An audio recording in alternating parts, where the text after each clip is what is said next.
Bonjour chers amis, après un moment de silence, je reviens aujourd'hui vers vous pour vous parler d'un cours très intéressant qui va porter sur la gestion des devises. C'est l'une des fonctionnalités avancées de cette application Sage. Alors nous allons voir comment on peut faire le traitement des devises, c'est-à-dire l'écriture comptable passée dans la devise étrangère. Voilà, donc ce programme vous permet de saisir les écritures en devises. Donc nous allons le faire ensemble et nous allons voir comment ce programme nous permet d'enregistrer automatiquement les écritures régularisant les différences de change, c'est-à-dire les pertes de change ou les gains de change, c'est-à-dire les écarts. Alors c'est ça l'objectif du cours aujourd'hui, et par conséquent nous allons proposer d'enregistrer une pièce comptable en devise, puisque l'objet du cours va porter sur le traitement en devise. Vous avez l'habitude d'enregistrer vos opérations comptables dans votre monnaie courante, et en francs CFA, en dirham ou en francs guinéens. Alors on suppose que votre société va rendre service ou essaye d'expédier, exporter les marchandises. Donc il s'agit d'une opération de vente à l'étranger. Absolument, vous serez exonéré de la TVA. Nous n'allons pas nous focaliser sur ce principe de territorialité de la TVA, mais nous allons voir comment, par exemple, enregistrer une pièce comptable lors du règlement en devise, et que lors du règlement, en cas de variation du cours de change, et comment cette régularisation pourra s'effectuer avec ce programme. Très bien, donc pour cela, j'aime beaucoup prendre les opérations de vente, et sachez que ce soit avec les achats et les ventes, c'est le même principe.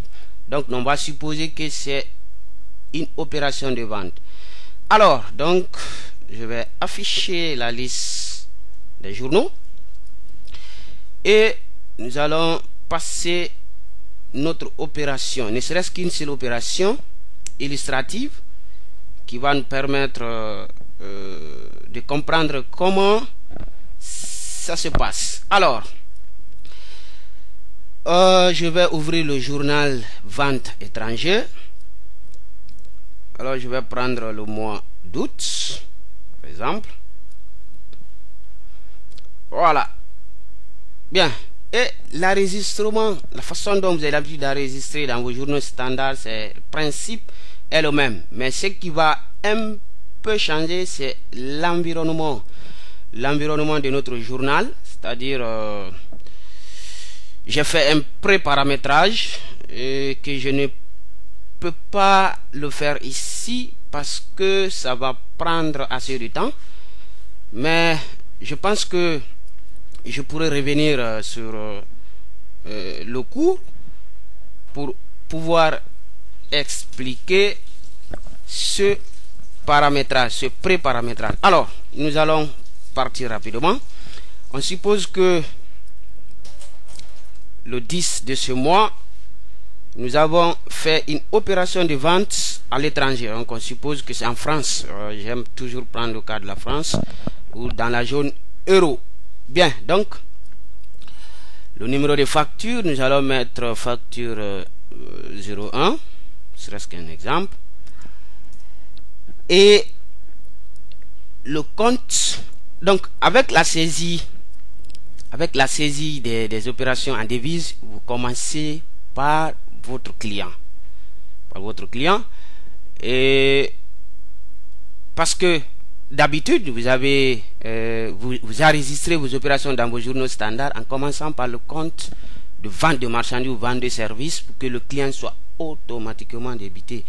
Vous faites le contraire. Si vous faites le contraire, ça n'a pas d'impact. L'essentiel que vous compreniez la logique, c'est que le client va être débité de sa créance s'il ne règle pas à temps, et que le compte de la classe 7, que ce soit vente de produits finis ou vente de marchandises, va être crédité. Voilà, donc nous allons prendre un client, par exemple, qui se trouve en France, Sonotel, une société de construction basée à Paris. Alors, nous allons faire un service. On suppose que notre société va faire une prestation de service à l'égard de ce client qui se trouve à l'étranger. Donc, nous serons facturés en euros. C'est évident que nous serons facturés en devise euros et non dans votre monnaie courante, franc CFA, dirham ou franc guinéen. Alors donc, on va mettre libellé, facture, libellé peu importe, facture 001, ou bien on va mettre vente service,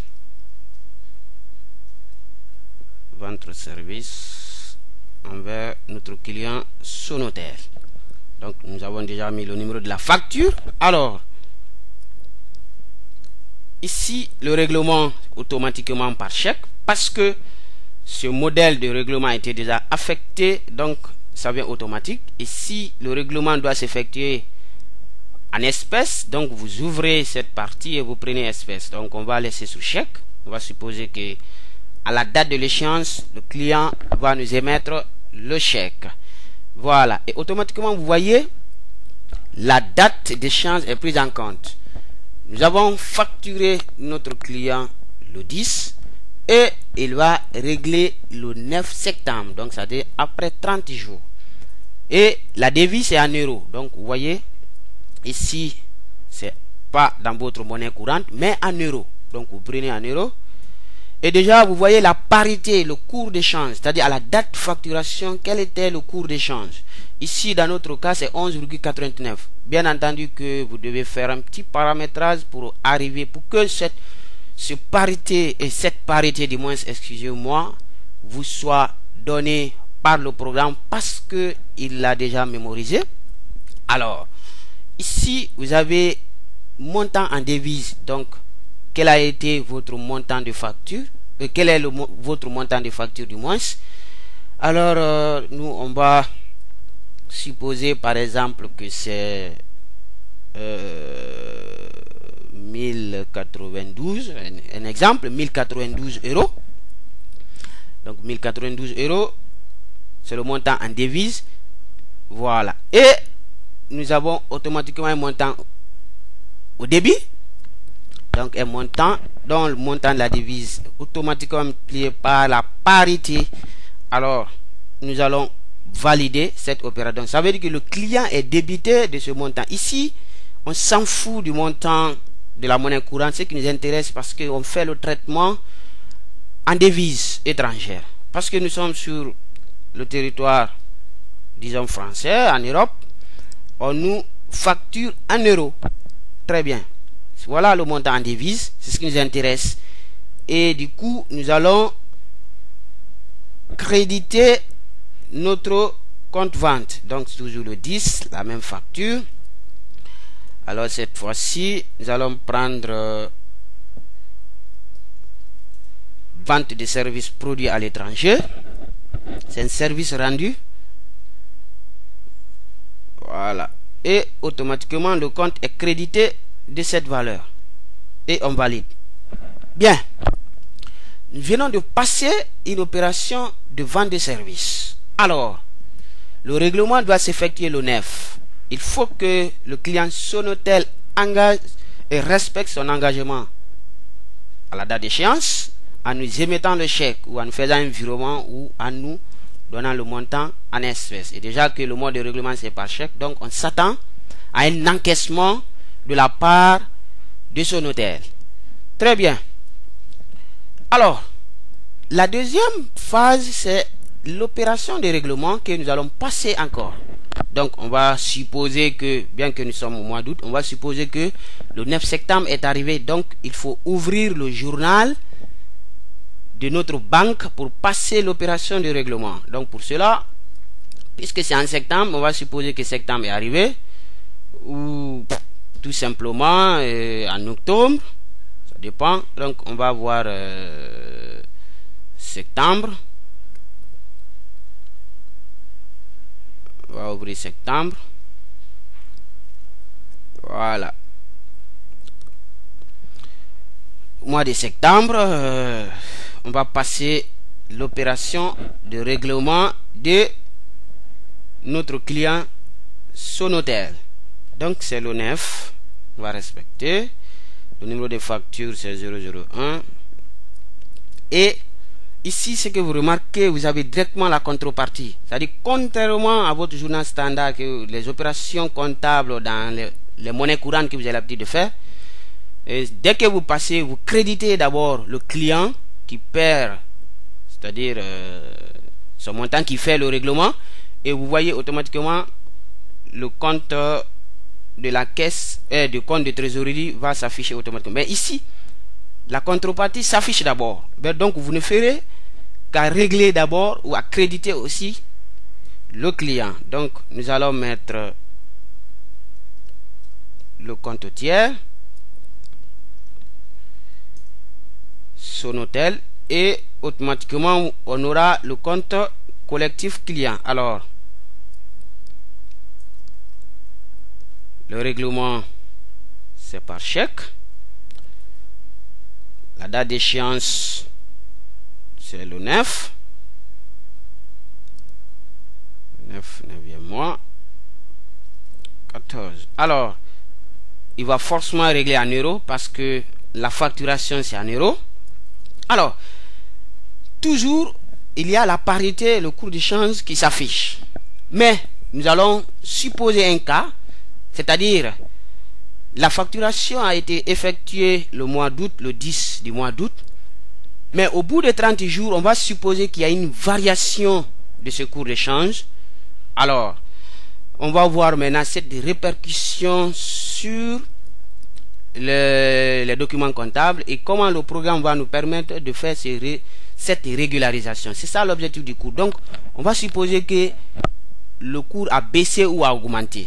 Donc dans notre cas on va prendre 11,22, donc ça va baisser. Il y a une variation. Au lieu que ça soit 11,89, mais on va prendre 11,22 on suppose. Mais toujours le montant en devise reste le même parce que la facturation c'est le montant 1092, c'est ça le montant de la facture. Mais c'est que c'est le coût qui a varié. Alors nous allons voir tout à l'heure comment ça va se passer. Donc ça nous fait un montant et nous allons valider. Alors le compte banque va être, excusez-moi, j'ai pas mis le libellé, je vais mettre le libellé d'abord ici. Donc je mets règlement de facture 001 du client Sonotel. Voilà, et là je valide. Donc ici même chose, et voilà date d'échéance ici 9e mois. Voilà, et notre banque est automatiquement débitée. Voilà, c'est ça la logique. Le client est crédité et notre compte banque est débité. Voilà, donc nous venons de passer le règlement. On a passé l'écriture de vente à la facturation le 10 août et au règlement il y a une variation de coût. Bon, peu importe maintenant si ça a baissé ou ça a varié et où ça a augmenté, parce que si ça augmente, ça va être probablement une perte. Et si ça diminue, ça va être un gain. Nous allons voir comment le programme pourra nous faire ce calcul. Très bien. Donc, alors, à un moment donné de sa situation comptable, il faut voir la situation des clients Sonotel envers notre entreprise. Donc, nous allons interroger le compte de Sonotel pour voir sa situation dans notre comptabilité. Donc on va dans traitement, la méthode officielle, interrogation tiers, et nous allons interroger Sonotel. Bien, alors regardez ici à la facturation 91,84, au règlement 97,33, et vous voyez un solde créditeur de 5,49. Le solde du compte client est créditeur. Comment vous pouvez expliquer ça? Parce que si vous faites l'analyse des comptes, le compte client débiteur, ça veut dire que vous avez une créance. Donc lorsque le solde d'un compte client est débiteur, cela explique que vous avez une créance envers ce client. Mais ici c'est le contraire. C'est-à-dire le compte client a un solde créditeur. Donc ça va être absolument le contraire. Bien, mais on va voir plus tard comment cela peut s'interpréter. Alors, donc un solde créditeur de 5,49, certainement c'est un gain que nous avons subi, mais le programme va nous donner le résultat parce que nous allons passer par une méthode pour faire ce calcul. Bien. Alors, à partir d'ici, les produits, nous avons vu dans les cours précédents, avec la régularisation des comptes, des pertes et des charges, et des produits du moins. Alors, on a l'habitude de faire le lettrage de façon manuelle, mais avec les opérations traitées en devises, c'est-à-dire les opérations à l'étranger, vous allez faire le lettrage automatique. Alors pour cela, je vais faire ce traitement de façon automatique. Voilà. Et à partir d'ici, qu'est-ce qui va se passer? Vous allez prendre, parce que si c'était dans la monnaie courante, on va prendre monnaie courante. Et donc notre cas c'est en devise, on va prendre devise. Mais si je prends par exemple monnaie courante et devise, qu'est-ce qui va se passer? Ça veut dire que si il y a aussi des écarts de change, où il y a d'autres règlements qui n'ont pas, il y a d'autres écarts, les écarts de conversion, il y a d'autres écarts qui sont dans les monnaies courantes, ça va tenir en compte et vous verrez le prélettrage qui va s'effectuer pour les montants en monnaie nationale et le lettrage des lettres majuscules vont s'effectuer avec les monnaies en devise. Alors, bon, je vais laisser sur ça, monnaie courante et devise, bien que je n'ai pas d'écart, je vais laisser sur ça. Et normalement, vous devez laisser sur devise. Je vais laisser sur ça. Et le type de lettrage, vous faites sur le numéro de pièces. C'est important de le faire parce que le programme génère les pièces de façon automatique. Et c'est sur ça, il va s'accentuer. Bien. Alors, à partir d'ici, vous laissez du 1er au 31, si vous voulez, vous changez la date. Donc moi je laisse comme ça. C'est comme si c'est toute une année entière. Je valide.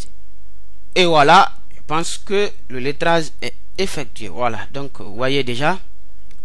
Et bien ce que je vous ai dit, vous voyez, ici c'est un prélettrage qui s'est effectué. Ça veut dire que ce que vous remarquez, c'est-à-dire on constate que le lettrage est réalisé avec des lettres minuscules dans la colonne lettrage montant et majuscule dans la colonne lettrage devise. Donc ici lettrage devise en majuscule, ici en minuscule, c'est le lettrage des opérations en monnaie principale, c'est-à-dire en monnaie courante, notre monnaie principale. Donc ça fait un prélettrage pour ces opérations parce que déjà j'avais pris le lettrage monnaie courante et devise. Voilà, donc après avoir effectué ce lettrage, il faut autoriser le programme à faire un calcul pour connaître la différence, cette variation, parce que à la facturation le taux était de 11,89, mais au règlement le taux a varié. Alors qu'est-ce que nous allons faire? Si vous êtes avec les versions antérieures, je vais vous aider à partir d'ici parce que je n'ai pas cette icône ici, mais si vous êtes avec les versions antérieures, vous allez enfoncer la touche Maj plus la fonction F1, ça vous aidera certainement. Mais si moi je vais faire ce calcul à partir de l'onglet fonction et je vais faire la fonction calculer, donc je clique sur calculer. Et devise, qu'est-ce que je calcule? Je calcule euro, la devise en euros, parce que c'est effectivement c'est ça. Voilà, donc les comptes c'est de Sonotel à Sonotel. Alors la date de l'opération, la date à laquelle je suis en train de passer l'écriture de régularisation. Donc moi je vais prendre, bien qu'on est en août, bon, suppose que je vais prendre septembre. Je vais prendre septembre. Voilà, donc je suppose la date de l'opération, c'est la date à laquelle vous êtes en train de passer cette écriture de régularisation. Voilà, donc vous prenez, je vais prendre ici le 14, je suppose que c'est le 9, ou je prends le 9 septembre. Peu importe, on peut laisser sur la date par défaut. Généralement, c'est la date par défaut, vous laissez, parce que c'est le même jour que vous êtes en train de passer votre écriture. Donc, je vais valider. Et voilà, le lettrage est automatiquement effectué. Ce qui veut dire que le compte client Sonotel est lettré. Mais nous allons voir comment le programme a pu générer cette variation lors du règlement. C'est-à-dire, au moment du règlement, il y a eu une variation de cours. Certainement, il y a eu un gain ou il y a eu une perte. Voilà. Donc, c'est une certitude, donc soit c'est un gain latent ou une perte probable. Cette opération vient de se passer. Évidemment, c'est une opération diverse, ce n'est pas d'ordre d'achat et de vente. Donc, j'ai pris le journal le mois de septembre. Donc, il me faut chercher le journal opération diverse du mois de septembre. Voilà, c'est ici. Alors, effectivement, regardez, mes chers amis, cette opération vient de se passer dans ce journal. Donc vous voyez produit sur écart de champ, donc c'est un produit pour nous. Donc les 5,49 représentent un gain, c'est un gain latent. C'est certain que ces 5,49 seront dans notre trésorerie, notre compte banque. Et vous voyez le compte gain de charge est forcément crédité de ce montant. Et le client Sonotel est débité de 5,49. Voilà l'opération de régularisation des écarts de change qui s'est automatiquement générée dans ce journal des opérations diverses. Mais attention, ce n'est pas au hasard. Alors, cette comptabilisation ne se fait pas comme ça.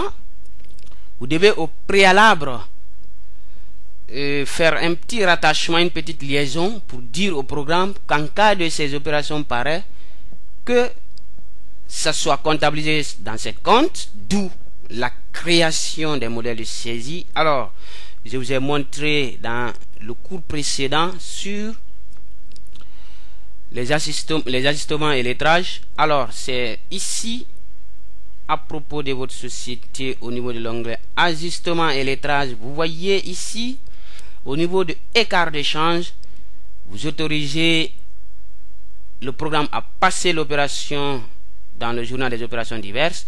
Et pour les débits, une perte sur écart. Pour le modèle crédit, vous prenez produit sur écart de change. Voilà, mes chers amis, nous arrivons à terme de ce cours qui portait sur la gestion des devises. Et dans la deuxième partie, Inch'Allah, je vais vous retrouver pour vous parler de la réévaluation des dettes et créances, comme je vous ai dit, parce que des fois, le cours, par exemple, de l'euro, de votre monnaie et de la devise en général, peut subir un changement tout récemment lors des règlements. Mais si vous désirez connaître l'influence que cette modification du cours aura sur les factures clients ou fournisseurs, donc il faut réévaluer cette dette ou bien la créance. Je vais voir ça avec vous la semaine prochaine ou dans un prochain tutoriel. Allez, portez-vous bien.